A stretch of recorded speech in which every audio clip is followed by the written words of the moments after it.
The Queen of Granada, by M. Riff. Chapter 194, The House. On their way to the car, they took a detour to avoid the slow-moving crowd in the bazaar. As she walked along the sidewalk, Rita turned to Clara and asked, "Are you afraid of the dark?" Clara replied, "Not really." Rita signaled a taxi from the road. "Taxi." Clara inquired, "What's your plan?" Rita replied, "We need to get to the Alhambra." Clara suggested, "We could ask Vito to drive us there." Rita shook her head, "A taxi will be faster." She added, "And I hope you can keep a secret and take it to your grave." Clara agreed, "All right, I can do that. But I have no clue what the secret is." Soon, they found themselves in a never-ending line to enter the Alhambra. Clara observed a poster displaying the lion basin and elegant marble columns in the background and said, "It's amazing how creatively they've built this place. It's like they've constructed a castle from a dream." Rita grew impatient with the slow-moving line, and stepped aside, suggesting, "Maybe we should just grab a taxi back home." The taxi driver knew the city better than Vito. He took them on a detour, racing through narrow alleys, and eventually dropped them off in front of the house. Clara glanced at the rusty chain holding the wrought iron grills on the two-door wings together.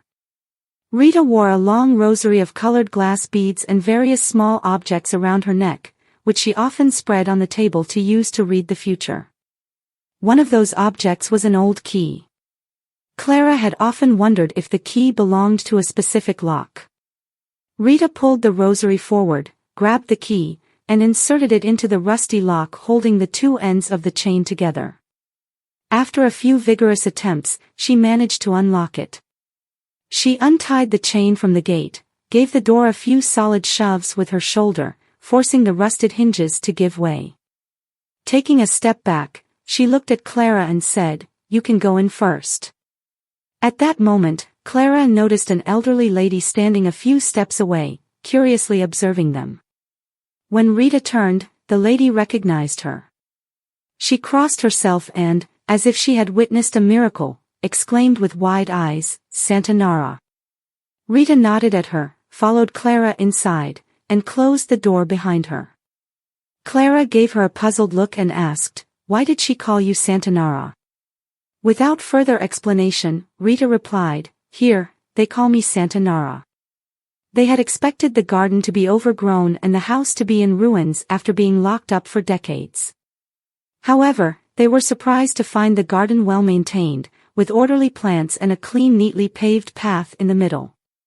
They passed a small fountain splashing in a stone basin. Clara noticed two rocking chairs under the grapevine on the porch. She was surprised to see the chairs rocking as if someone had recently occupied them.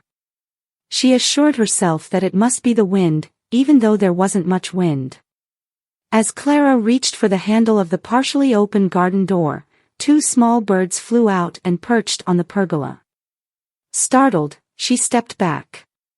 Taking a deep breath, she turned to Rita and said, "I think it's better if you go in first."